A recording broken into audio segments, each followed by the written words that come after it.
Cornwall, April 1820. The morning fog rolled in from the Atlantic with the relentless persistence of an unwelcome truth, wrapping the small stone cottage in a shroud of gray that seemed to press against every window pane. Inside, Dorothea Winters stood frozen before the hearth, her fingers trembling as they gripped the cream-colored envelope bearing a seal she had not seen in 6 years. The Winters family crest stared back at her like an accusation, its silver wolf rendered in wax that had cooled into a permanent snarl. Behind her, 5-year-old Charlotte hummed softly as she played with her wooden doll, blissfully unaware that the letter in her mother's hands held the power to shatter the fragile sanctuary they had built together in this forgotten corner of England. Thea's breath caught as she broke the seal, her eyes racing across the bold masculine script that commanded rather than requested her presence at Fernhurst Hall within the fortnight, bringing with her the daughter of Captain Nathaniel Winters. If stories of mothers who would sacrifice everything to protect their children move your heart, subscribe now and join us on this journey. You will not want to miss what happens next. The words blurred as tears threatened, and Thea's mind flew back 6 years to the day she had last stood before the Winters family, a frightened widow, barely 20 years old, carrying the child of their fallen son. Lady Sybil Winters had received her in the drawing room of the London townhouse with all the warmth of a magistrate pronouncing sentence. The older woman's face had been carved from marble, her eyes like chips of ice as she surveyed Thea's swollen belly with undisguised contempt. "A secret marriage," Lady Sybil had said, her voice dripping with disdain. "How convenient that my nephew allegedly married you mere weeks before departing for the continent, with no witnesses of consequence and no formal announcement to society." "There were witnesses, my lady," Thea had protested, her voice shaking. "The rector and his wife in the village chapel near my father's practice. Nathaniel wanted to marry before he left. He said if anything happened to him, he wanted me protected." "Protected," Lady Sybil had repeated, the word transformed into something obscene. "Let me be clear, girl. This family will not acknowledge a marriage conducted in secret by a dying man desperate for comfort. Your father was a country physician of no consequence, and you are the daughter of even less. Whatever child you carry may well be anyone's bastard." Thea's stomach clenched, the cold floor of that London drawing room seeming to rise up beneath her feet again. Shame and fury burned as freshly as they had 6 years prior. She had pleaded, had shown them Nathaniel's letters, had offered to swear before God and the law. Lady Sybil had remained unmoved. "Leave now," the older woman had commanded, "and perhaps we shall be generous when the child is born. But understand this, if you persist in these claims, if you attempt to force this family's hand, I shall use every resource at my disposal to prove you a liar and your child a bastard. And when I succeed, I shall see that child removed from your unworthy care and placed where it belongs. Now get out of my sight." Thea had fled London that very day, her small savings clutched in her reticule, grief and terror warring in her breast. She had made her way to Cornwall, to this remote cottage where her late mother's sister had once lived, and there she had given birth to Charlotte with only the local midwife in attendance. For 5 years, she had lived in careful obscurity, taking in sewing and occasional work as a music instructor for the local gentry's children, always using her married name of Mrs. Winters, but never claiming connection to the aristocratic family. She had told Charlotte stories of her brave papa who had died defending England, but never mentioned that the papa had been the younger son of a Marquess, that Charlotte herself was Lady Charlotte Winters, granddaughter of a peer. Now somehow they had found her. Thea forced herself to read the letter again, this time absorbing every word. It was not signed by Lady Sybil, but by Jasper Winters, Marquess of Fernhurst, who identified himself as Nathaniel's elder brother and Charlotte's uncle. The tone was formal, almost cold, but not overtly hostile. He required her presence, the letter stated, to discuss matters pertaining to the future and welfare of Lady Charlotte Winters, only surviving child of the late Captain Nathaniel Winters. He had used her daughter's proper title, Lady Charlotte Winters. The acknowledgement made Thea's heart race. To see it written in his hand, a simple fact rather than a desperate claim, was validation she had ceased to hope for. This was not a summons to defend herself, but something else entirely, though what she could not yet fathom. "Mama, why are you crying?" Charlotte's small voice broke through her thoughts. Thea quickly wiped her eyes and turned to her daughter, summoning a smile that felt like it might crack her face. The child was so beautiful, with Nathaniel's dark curling hair and serious gray eyes. She had his quick mind, too, already reading simple books and showing an aptitude for numbers that made Thea's heart ache with pride and loss. "I am not crying, sweetheart," Thea lied gently. "I was only thinking of your papa." "Will we see Papa in heaven someday?" Charlotte asked, her expression solemn. "Yes, darling, someday. I wish someday was now. I should like to meet him." Thea knelt beside her daughter, gathering the small, warm body into her arms. "Your papa would have loved you so very much. He does love you, I am certain, watching over us from heaven." What she did not say, what she could never say, was that she feared they were about to lose everything they had built in this small, safe corner of the world. The Marquess of Fernhurst had resources Thea could scarcely imagine. If he chose to exercise his legal rights as Charlotte's closest male relative, he could take the child from her with a word. The law was brutally clear on such matters. A widow had no rights that superseded those of a male guardian, particularly one of rank and fortune. The fortnight that followed passed in a blur of feverish preparation and mounting dread. Thea packed their meager belongings, paid her debts, and arranged for the cottage to be let in her absence, though she harbored little hope of returning. She sewed new dresses for Charlotte from fabric she could ill afford, determined that her daughter should at least look respectable when presented to her grand relations. They traveled by mail coach, an exhausting 3-day journey that left them both grimy and weary. Charlotte bore it with remarkable patience, her wide eyes drinking in every new sight, asking endless questions about the countryside they passed. Thea answered as best she could, all the while rehearsing in her mind what she might say to the Marquess, how she might plead for mercy, for the chance to remain in her daughter's life. Fernhurst Hall appeared through a break in the trees, like something from a fairy story, all golden stone and soaring windows, set in grounds that seemed to stretch to the horizon. Thea's heart sank. This was the world Nathaniel had come from, a world of wealth and privilege she had glimpsed only briefly during their courtship. How foolish she had been to think their love could bridge such a vast divide. The butler who received them was an elderly man with kind eyes who introduced himself as Morrison. He showed them to a suite of rooms in the family wing, not the servants' quarters, which Thea took as either a good sign or a cruel joke. The rooms were beautiful, far finer than any she had occupied since leaving her father's modest house, and Charlotte was enchanted by the 4-poster bed with its embroidered hangings. "His lordship will see you in the library after you have refreshed yourselves," Morrison informed her. "Shall I send up a maid to help you dress, and perhaps some refreshment for the young lady?" Thea accepted gratefully, and within the hour found herself walking down a portrait-lined corridor with Charlotte's small hand clutched in hers. The faces of long-dead Winters looked down at them with expressions ranging from stern to sympathetic. Thea recognized none of them, but Charlotte stopped before a portrait of a young man in military dress. "He looks like me," the child observed. Thea's throat tightened.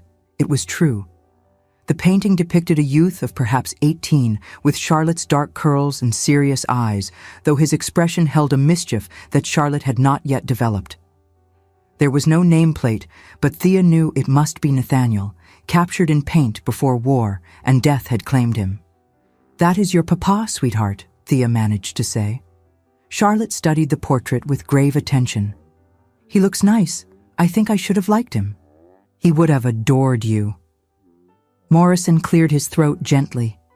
"The library is just ahead, madam." The room they entered was magnificent, 2 stories of books climbing toward a frescoed ceiling with tall windows letting in the late afternoon sun.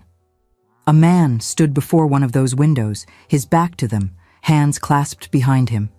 He was tall, his shoulders broad beneath a perfectly tailored coat of dark blue superfine. His hair was darker than Nathaniel's had been, almost black, with silver threading through it at the temples. "Mrs. Winters," Morrison announced, "and Lady Charlotte Winters." The man turned, and Thea found herself looking into eyes the precise shade of Charlotte's, gray and penetrating, set in a face that was harder and more angular than Nathaniel's had been, but unmistakably of the same family. This was Jasper Winters, Marquess of Fernhurst, the brother Nathaniel had spoken of, with a mixture of admiration and exasperation. He was studying her with the same intensity she was studying him, his expression unreadable.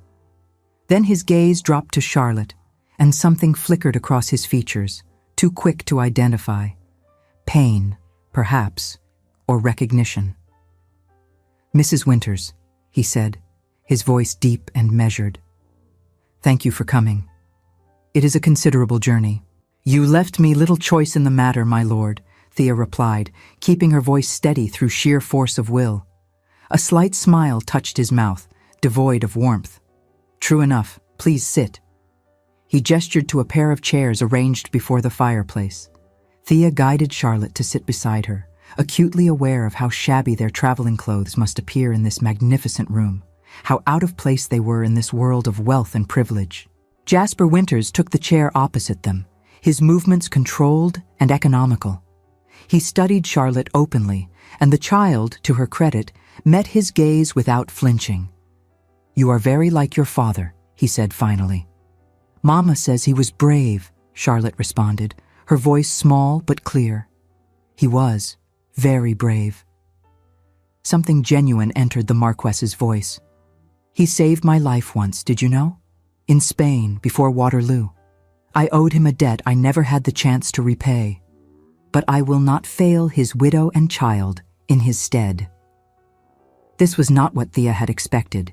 She had braced herself for accusations, for demands, for cold legal pronouncements. She had not expected this man to speak of his brother with such evident emotion. "Why did you summon us here, my lord?" she asked when the silence stretched too long. Jasper transferred his attention to her, and Thea forced herself not to look away from that penetrating gaze. "Because a grave injustice was done to you and to my niece," he said quietly. "I returned from the continent only a year ago. It took time to learn of Nathaniel's secret marriage, longer still to locate you.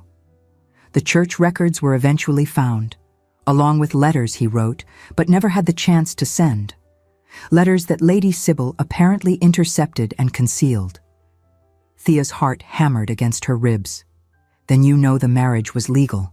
I know that my brother loved you and married you in full accordance with the law. I know that when you sought refuge with this family, you were turned away with threats and cruelty. I know that you have raised his daughter alone for 5 years, with no support from the family that should have embraced you both." His voice had taken on an edge of steel. "I am ashamed of the treatment you received from this family, Mrs. Winters. I am here to rectify that wrong, insofar as it can be rectified." Thea felt tears prick her eyes and blinked them back fiercely. "What do you want from us?" "I want to offer you and Charlotte a home. Here, at Fernhurst, where you both belong. Charlotte is the only living child of a Winters. She is entitled to her father's name, her father's legacy. You are entitled to respect and support as the widow of a Winters son." "And in exchange?" Thea asked, unable to believe such generosity came without conditions. Jasper's expression hardened slightly. "There is a complication. Under English law, as Charlotte's nearest male relative, I have legal guardianship of her. You, as her mother, have no formal rights in that regard. If we are to proceed in a manner that protects Charlotte's interests and ensures your continued presence in her life, there is only one solution I can see." Thea's hands clenched in her lap. "What solution?" "Marriage," he said bluntly. A marriage between you and me would give Charlotte a complete family, legitimate her position beyond any question, and ensure you could never be separated from your daughter by legal maneuvering. Thea stared at him, the sound of the grand clock ticking in the silence suddenly deafening. Marry him? The man she had met only moments ago? You want to marry me? A woman you have never met until this moment? I am proposing a practical arrangement, Mrs. Winters, not a romantic entanglement. I require a wife to provide me with an heir. You require protection and security for your daughter. A marriage between us solves both problems efficiently, whilst securing Charlotte's future as my acknowledged ward. You speak of marriage as though it were a business contract, Thea said, her voice shaking with anger and hurt. Is it not? He replied coolly. Most marriages among our class are exactly that. At least I am being honest about the terms. Charlotte had been sitting quietly, her eyes moving between them, like a spectator at a game of battledore. Now she spoke up, her voice uncertain. Does this mean you would be my new papa? Jasper's expression softened as he looked at the child. I would be your uncle and your guardian, Charlotte. Not your papa. No one could replace him. But I would do my very best to care for you and your mama. Would we live here, in this big house? Charlotte asked. Yes, and would Mama be happy? The question hung in the air. Jasper looked at Thea, and she saw something in his eyes that might have been compassion. I hope she would be, he said quietly. That is my intention. Thea's mind raced. She had expected many things from this summons, but not a marriage proposal from the Marquess of Fernhurst. The offer was as practical as he claimed, she could see that. As his wife, her position would be unassailable. Charlotte would grow up with every advantage, acknowledged and protected by one of England's most powerful families. But to marry without love, to enter into a union of pure convenience with a stranger, however honorable his intentions, it went against everything she had believed about marriage, everything her union with Nathaniel had been. Yet what choice did she have? If she refused, Jasper could still claim guardianship of Charlotte. At best, Thea would remain in her daughter's life as a dependent relation, always aware that her position existed at the Marquess's sufferance. At worst, he might decide a child needed a proper mother, a woman of his own class, and Thea would be gently but firmly removed from Charlotte's life. I need time to consider this proposal, my lord, she said, struggling to keep her voice steady. Of course. Take what time you require. You and Charlotte are welcome to stay here while you deliberate. I should tell you, however, that Lady Sybil is expected to arrive within the week for the local assembly. She does not yet know of your presence here. A chill unrelated to the grand hallway settled deep in Thea's bones. You invited her here? She invites herself everywhere, Jasper said dryly. I have not yet informed her of my intentions regarding you and Charlotte. I thought it best to secure your agreement first. How generous of you, Thea said, unable to keep the bitterness from her voice. Jasper stood, clearly dismissing them. Morrison will show you back to your rooms. Dinner is served at 7. I hope you will join me. It was phrased as an invitation, but felt like a command. Thea rose, taking Charlotte's hand, and left the library with her head held high, despite the turmoil roiling within her. That evening, she dressed with care in the best gown she had brought, a simple affair of pale green muslin that had seen better days. Charlotte wore a white dress with blue ribbons, looking every inch the proper young lady, despite her country upbringing. Together they made their way to the dining room, where Jasper waited in immaculate evening dress. The meal was excellent, served by silent footmen on china that was likely worth more than Thea had earned in a year. Charlotte charmed the Marquess with questions about the house and its history, and he answered with surprising patience, even smiling occasionally at her innocent observations. Watching him with her daughter, Thea felt some of her resistance soften. This man had gone to considerable effort to find them, to uncover the truth of Nathaniel's marriage. He could have ignored their existence entirely or handled the matter through solicitors. Instead, he had brought them here, offered them a home. The marriage proposal might be coldly practical, but it came from a place of honor, not cruelty. After dinner, Jasper escorted them to the music room and requested that Thea play. She protested that she was out of practice, but he insisted, and so she sat at the beautiful pianoforte and played a simple Haydn sonata, while Charlotte curled up on a settee and Jasper stood by the window, his face in shadow. When the last notes faded, he turned to her. "You play beautifully, Mrs. Winters. Nathaniel mentioned in his letters that you were accomplished." "You have read his letters?" she asked, startled. "Every one that I could find. I wanted to understand the woman my brother loved enough to marry in defiance of family expectation." "And what did you learn?" "That he chose well," Jasper said simply. "That his judgment was sound, even if his method was unorthodox." It was perhaps the kindest thing anyone from the Winters family had ever said to her. Thea felt tears threaten again and looked away, blinking rapidly. The week that followed took on a strange domestic rhythm. Thea and Charlotte explored the grounds with Morrison as their guide. The old butler proved to be a font of information about the estate and surprisingly sympathetic to their situation. He had served the family for 40 years, he told Thea, and had known both Nathaniel and Jasper as boys. "Master Nathaniel was always the wild one," Morrison said with a fond smile as they walked through the rose garden. "Laughing and getting into scrapes. Master Jasper was different, more serious. He felt the weight of responsibility even as a boy. But he loved his brother fiercely. When news came of Master Nathaniel's death, I do not think I have ever seen a man more devastated." Thea absorbed this information, filing it away as she tried to understand the man who had proposed to marry her. Each evening she dined with Jasper, and afterward they would sit in the library or music room while Charlotte played or drew. The conversations were civil, even occasionally warm, but always formal. He was courteous, attentive to Charlotte's needs, respectful of Thea's position. But he remained distant, revealing little of himself beyond surface politeness.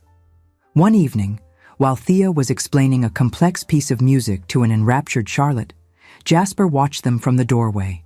He had entered this arrangement seeking only justice and an heir. He had not anticipated the quiet warmth her presence brought to the cold halls of Fernhurst, nor the profound admiration he was beginning to feel for his pragmatic, courageous wife. On the 5th day, Thea made her decision. She found Jasper in his study, reviewing estate accounts, and asked for a private audience. "I will accept your proposal, my lord," she said without preamble. "On certain conditions." He set down his pen and gave her his full attention. "Name them." "First, Charlotte must be told the truth about the arrangement in terms she can understand. I will not begin our marriage with deception, even deception meant kindly." "Agreed." "Second, I wish to maintain some degree of independence. I would like to continue my music instruction if there are local families who might benefit. I am not accustomed to idleness." "Also agreed, though as my wife, you will have social obligations that may limit your time." "Third," and here Thea's voice wavered slightly, "I wish for separate bedchambers. You have made it clear this is a marriage of convenience. I assume you do not expect or desire marital intimacy." Something flickered across Jasper's face, but his voice remained level. "You will have your own suite of rooms, Mrs. Winters. I would never presume upon your person without your explicit invitation." Thea felt heat rise to her cheeks. "Then we are agreed?" "We are agreed. I will have the banns read this Sunday. We can be married within the month." "So soon?" "Lady Sybil arrives tomorrow," Jasper said grimly. "I would prefer our marriage to be an established fact before she attempts any interference." Thea understood the wisdom in that, even as her stomach clenched with nervousness. A month. In a month, she would be the Marchioness of Fernhurst, a title so far above her birth it seemed almost laughable. Yet for Charlotte's sake, for the security and protection it would offer, she would do it. "Very well, my lord." "Jasper," he said quietly, "if we are to be married, you should call me Jasper." "Then you must call me Thea." He inclined his head in acknowledgement, and Thea left the study feeling as though she had just signed away her future. Perhaps she had, but it was a price she would pay gladly to keep her daughter safe. Lady Sybil arrived the next afternoon in a flurry of expensive luggage and imperious demands. Thea heard the commotion from the morning room where she sat with Charlotte, and her entire body tensed with remembered fear and humiliation. Morrison appeared at the door, his expression carefully neutral. "Lady Sybil requests your presence in the drawing room, madam, and his lordship asks that Lady Charlotte remain here with her nurse." Thea's first instinct was to refuse, to hide, to flee. But she was no longer the frightened girl of 6 years ago. She had survived poverty and isolation. She had raised a child alone. She would not cower before this woman again. "Tell Lady Sybil I will join her presently," Thea said calmly. She kissed Charlotte, smoothed her skirts, and walked to the drawing room with her head high. Lady Sybil stood before the fireplace exactly as Thea remembered her, cold and imperious in elegant black silk. She turned as Thea entered, and her eyes widened in shock and then narrowed in fury. "You!" Lady Sybil hissed. "What are you doing in this house?" "I am a guest of the Marquess," Thea replied, proud that her voice did not shake. "Guest? Do not be absurd. I ordered you to stay away from this family." "You have no authority to order me anywhere, madam." Before Lady Sybil could respond, Jasper entered the room. He took in the scene with a glance, his expression hardening as he moved to stand beside Thea in a gesture of unmistakable support. "Lady Sybil," he said coldly, "I see you have met Mrs. Winters. Or perhaps I should say, you have been reacquainted since you turned her from this family's door 6 years ago when she was a grieving widow carrying my brother's child." Lady Sybil's face flushed with color. "This woman is an opportunist and a liar. That supposed marriage was a fiction, and the child is likely not even Nathaniel's." "The marriage was legal and properly witnessed," Jasper said, his voice like ice. "I have obtained the church records and the sworn testimony of the rector who performed the ceremony. Charlotte is unquestionably Nathaniel's daughter, as even a blind man could see from her resemblance to our family. What is in question, Lady Sybil, is your conduct. You concealed letters from my brother. You threatened a pregnant widow. You denied Nathaniel's child her rightful place in this family." "I was protecting the family reputation," Lady Sybil said, but her voice had lost some of its certainty. "You were protecting your own prejudices," Jasper replied.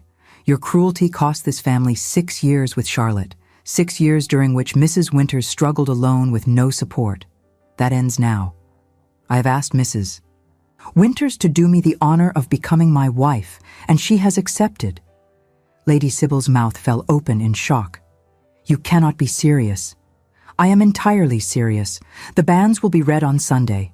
You are welcome to attend the wedding, Lady Sybil, or you may return to London.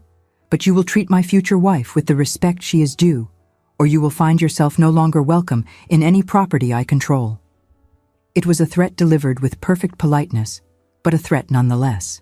Lady Sybil looked between them, her face working with suppressed rage, before she turned on her heel and swept from the room without another word.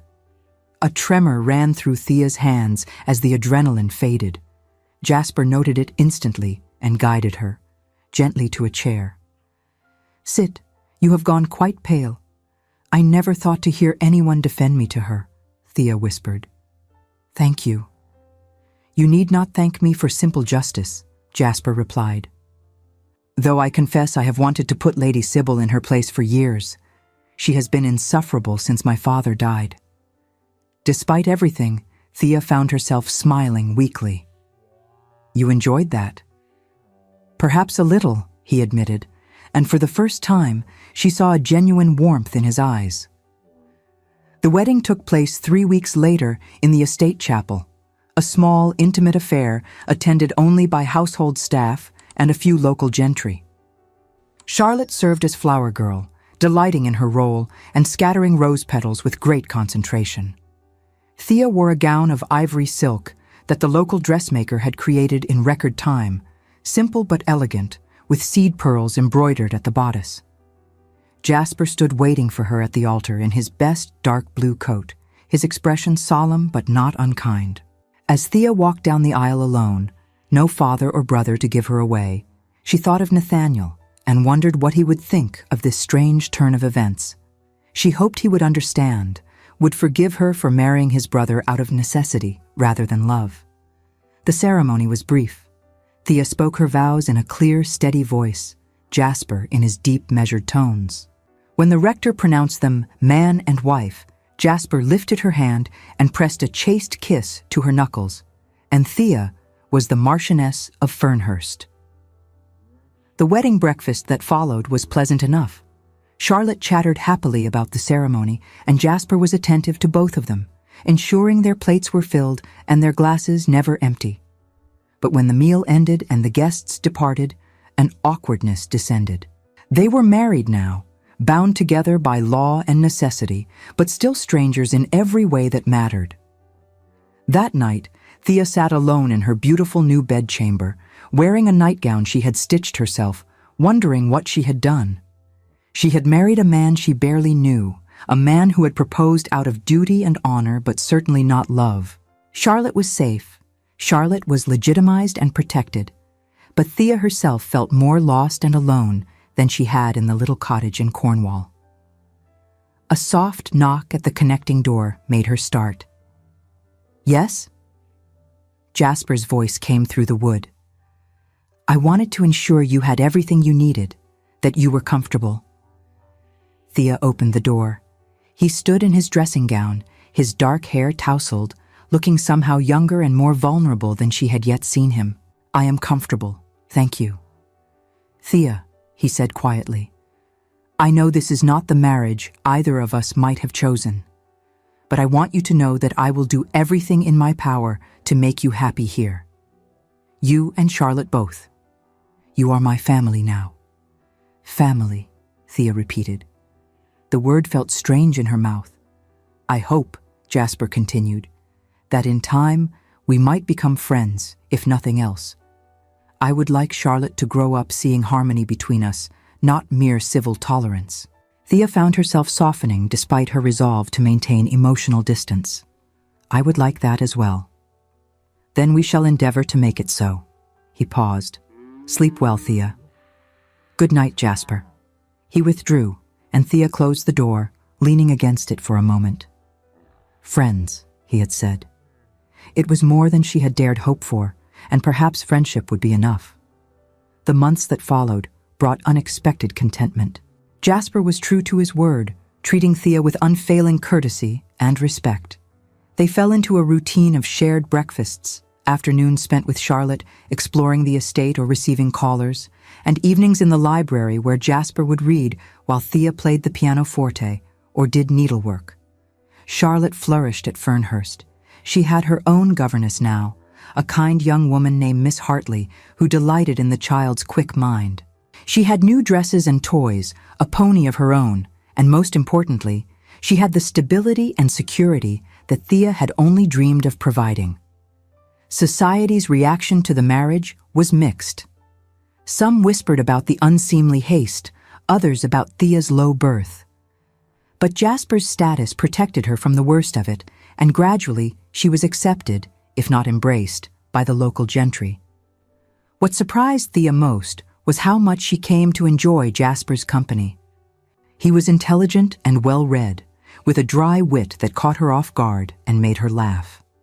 He shared her love of music and would often sit beside her at the pianoforte, turning pages or occasionally attempting to play simple duets that dissolved into laughter when his limited musical ability showed itself. He was wonderful with Charlotte, too, patient and engaged in a way that made Thea's heart ache. He taught the child to ride, praised her accomplishments, listened gravely to her childish concerns. Watching them together, Thea would sometimes feel a confusing mix of gratitude and longing, though for what exactly she could not name. As summer turned to autumn, Jasper announced that they would spend the little season in London. It was time, he said, to formally introduce his wife and ward to society at large, to establish Charlotte's position beyond any question. Thea approached the prospect with trepidation. London was where Lady Sybil held court, where the most critical eyes of the ton would judge every aspect of her deportment and find her wanting. But Jasper assured her that he would be by her side, and so she summoned her courage and prepared for the ordeal. The London townhouse was a magnificent structure on Berkeley Square, all elegance and understated wealth. Thea felt overwhelmed by the grandeur, but Jasper's steady presence helped ground her. He hired a lady's maid specifically for her, ensured her wardrobe was appropriate for her new station, and gently coached her on the intricacies of ton etiquette. Their first major social appearance was to be at the Hartwell Ball, one of the most prestigious events of the season. Thea dressed with care in a gown of deep sapphire silk that brought out the blue in her eyes, her hair arranged in an elegant style by her new maid. When she descended the stairs, Jasper was waiting in the entrance hall, and the look on his face when he saw her made her breath catch. "You look beautiful," he said softly. It was the first time he had ever offered her such a personal compliment, and Thea felt heat rise to her cheeks. "Thank you." In the carriage, Jasper took her hand. "Whatever happens tonight, remember that you belong at my side. You are the Marchioness of Fernhurst. Let no one make you feel otherwise." The ballroom was a glittering spectacle of silk and jewels, hundreds of guests moving in elegant patterns beneath massive chandeliers. Heads turned as the Marquess and Marchioness of Fernhurst were announced, and Thea felt the weight of countless curious and judgmental eyes.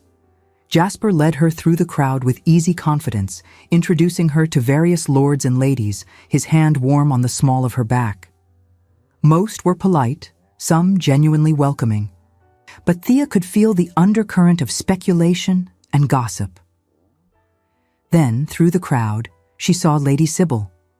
The older woman was dressed in purple silk, diamonds glittering at her throat and ears, holding court near the refreshment tables. Their eyes met across the room, and Lady Sybil's face hardened with fury. She said something to the women around her, and they all turned to stare at Thea with expressions of knowing disdain. Thea's heart sank. She knew what was coming. Lady Sybil made her way through the crowd with the inexorability of a ship of the line, her coterie of followers in her wake. She stopped directly in front of Thea and Jasper, her smile sharp enough to draw blood. "Why, Jasper?" she said loudly, her voice carrying through the sudden hush that had fallen around them. "How delightful to see you and your charming wife, though I must confess I was quite shocked to hear of your marriage. So sudden, so unexpected. One might almost think there was some urgency to the union." The implication was clear and vicious. Thea felt her face flame with humiliation, but Jasper's expression turned to ice. "I am not sure I take your meaning, Lady Sybil," he said, his voice dangerously soft. "Oh, I think you do, nephew. A hasty marriage to a woman of obscure origins, claiming guardianship of an alleged niece. It all seems rather convenient, does it not? Especially given the lack of any evidence of this supposed marriage between Nathaniel and Miss Dorothea Hartwell as she was then." The use of Thea's maiden name was deliberate, an attempt to strip away her married status and reduce her to a commoner of no consequence. Around them, the crowd pressed closer, eager to witness the scandal.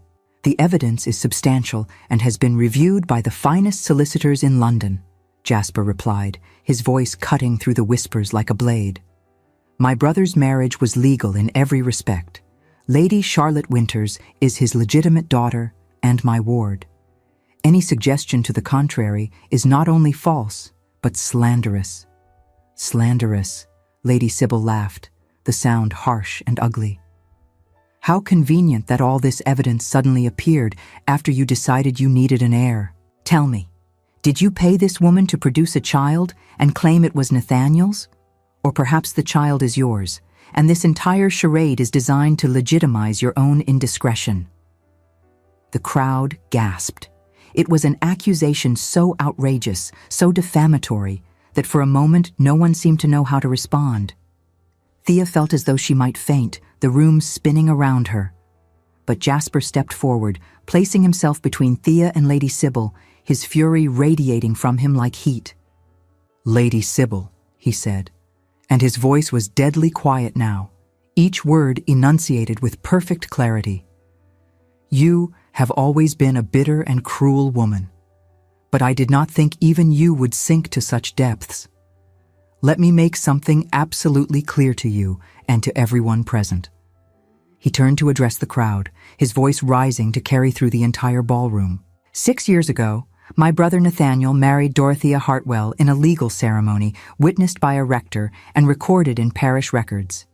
He did so secretly because he knew his family, specifically Lady Sybil, would disapprove of his choice.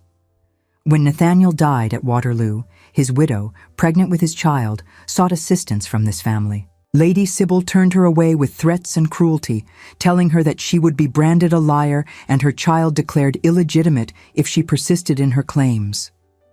The crowd was utterly silent now, hanging on every word. Mrs. Winters, as she then was, fled London and raised Charlotte alone in poverty for 5 years, while Lady Sybil concealed the evidence of the marriage and allowed the Ton to believe Nathaniel had died without issue. When I returned from the continent and learned of these events, I was appalled. I located Mrs. Winters and her daughter, verified the legitimacy of the marriage and Charlotte's birth, and offered them the protection and support they should have received from this family from the beginning. He turned back to Lady Sybil, his eyes blazing. "My marriage to Dorothea was undertaken to ensure that she and Charlotte could never again be vulnerable to the cruelty and prejudice you showed them. Charlotte is Nathaniel's daughter, and anyone who suggests otherwise will answer to me. As for you, Lady Sybil, you are no longer welcome in my home or my presence. You have committed wrongs against my wife and my ward that I can neither forget nor forgive. From this moment, you are cut from this family entirely." It was social annihilation, delivered in front of the entire Ton. To be cut by the head of one's family was a disgrace from which there was no recovery. Lady Sybil's face went white, then red, her mouth working soundlessly. "You cannot," she finally managed. "You cannot cut me. I am family." "You forfeited that right when you chose cruelty over compassion," Jasper replied implacably. "Now I suggest you leave before I have you removed." Lady Sybil looked around the ballroom, seeking allies, but found only averted eyes and embarrassed silence. The Ton might traffic in gossip and scandal, but they recognized power when they saw it, and Jasper's position was unassailable. Slowly, with what dignity she could muster, Lady Sybil turned and walked from the ballroom, her followers melting away as she passed. The silence that followed was profound. Then, into that silence, Lord Hartwell, one of the most respected peers in England, stepped forward and bowed to Thea. "Marchioness," he said clearly, "would you do me the honor of the next dance?" It was an endorsement, a public declaration of support from a man whose opinion carried immense weight. Thea, still shaking from the confrontation, managed a curtsy. "I would be honored, my lord." As Lord Hartwell led her to the dance floor, others began to approach Jasper, offering their congratulations on his marriage, their support for his position. By the end of the evening, it was clear that society had accepted Thea as the Marchioness of Fernhurst, and Lady Sybil's attempt to destroy her reputation had backfired spectacularly. In the carriage returning home, Thea sat beside Jasper in silence for several minutes before she could trust her voice. "Thank you," she finally whispered. "Thank you for defending me, for believing in me." Jasper took her hand in his grip warm and firm.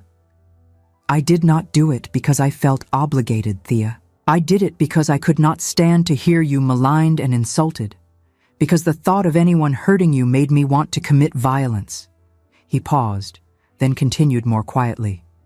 Because somewhere in these past months, you have become far more to me than a convenient solution to a problem. Thea's heart raced. Jasper? He turned to face her fully, and in the dim light of the carriage lamps, his eyes were intense.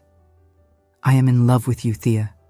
I think I have been falling in love with you since the day you walked into my library, with your head held high and your daughter's hand in yours, brave and fierce and determined. I married you out of duty and honor, but I would marry you again tomorrow out of love alone. Tears spilled down Thea's cheeks. I thought you could never love me. I thought this was just an arrangement. It started as an arrangement, Jasper agreed, reaching up to cup her face gently. But you have become everything to me. You and Charlotte both, my family, my heart. May I kiss you, Thea? As your husband, not just your protector? In answer, Thea leaned forward and pressed her lips to his. The kiss was sweet and tender, full of promise and new beginning. When they finally drew apart, both were smiling through tears. I love you too, Thea confessed. I was afraid to admit it, afraid you would not want my love. I want everything you are willing to give me, Jasper replied.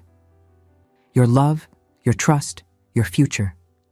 Will you truly be my wife, Thea? In every sense of the word?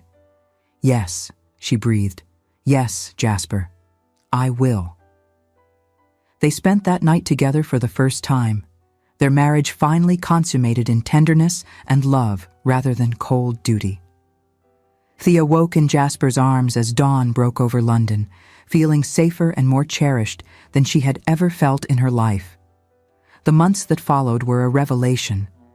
Their marriage transformed from polite civility to genuine partnership to passionate love. Jasper was an attentive and generous lover, patient and tender, and Thea discovered depths of feeling and desire she had never known existed. Charlotte bloomed under their combined care, secure in the love of both her mother and the man she had begun to call Uncle Papa. When Thea discovered she was expecting a child the following spring, Charlotte was thrilled at the prospect of a sibling. They returned to Fernhurst for the birth, Thea wanting to bring her second child into the world in the place that had become truly home.